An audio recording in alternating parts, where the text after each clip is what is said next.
Hey, shalom, brethren. Welcome again to our prayer devotion. As our series in book Matthew, chapter 7, verse 13 to 14. Let me read it.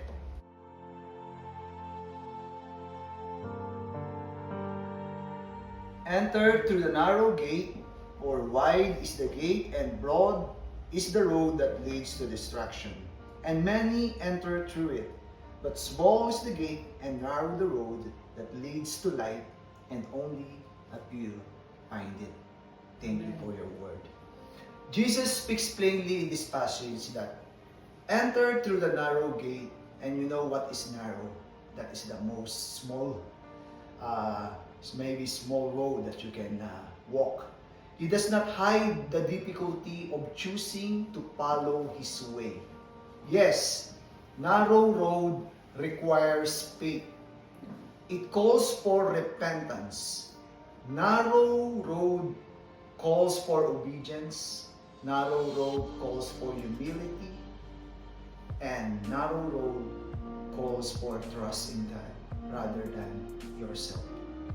The wide road is the metaphor of a very easy life that people is so attractive in choosing it because it asks only little of effort.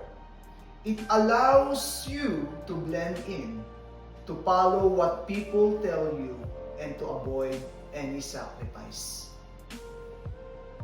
The wide road promises comfort, approval, and popularity, but it often leads us away from God's truth.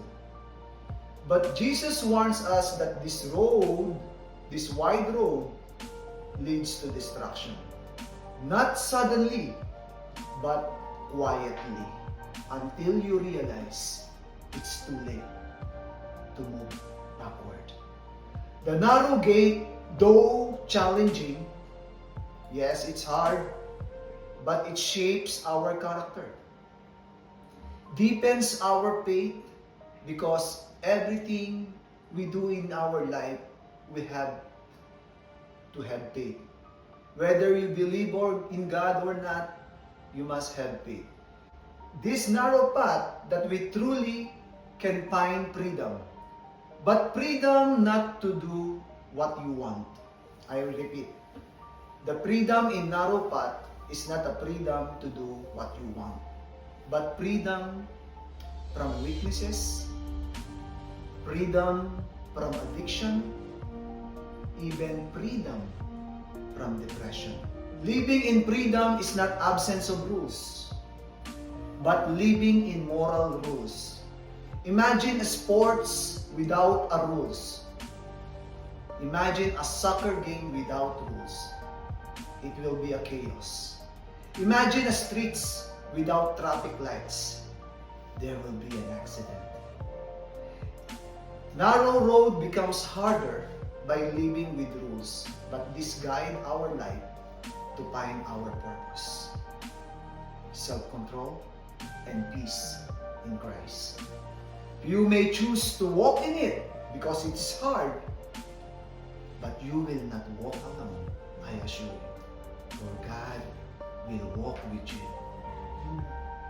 In our last verse says in Romans 8:31, if God is for us, who can be against us? So let us pray. Lord Jesus, you said in your word in John chapter 14 verse 6 that you are the light, you are the way, and your way that leads to life. Help us to turn away from paths that pull us away from you. Strengthen us to walk in obedience, faith, and love, and to stand what is true, even when it is difficult. Guide our steps on the narrow road, that we cannot grow weary. Remind us that we never walk alone, but you are beside us. Lead us into the life you promised towards true freedom. And we ask this in Jesus' name. And everybody say, Amen. Amen. Thank you everyone, and until tomorrow, Shalom.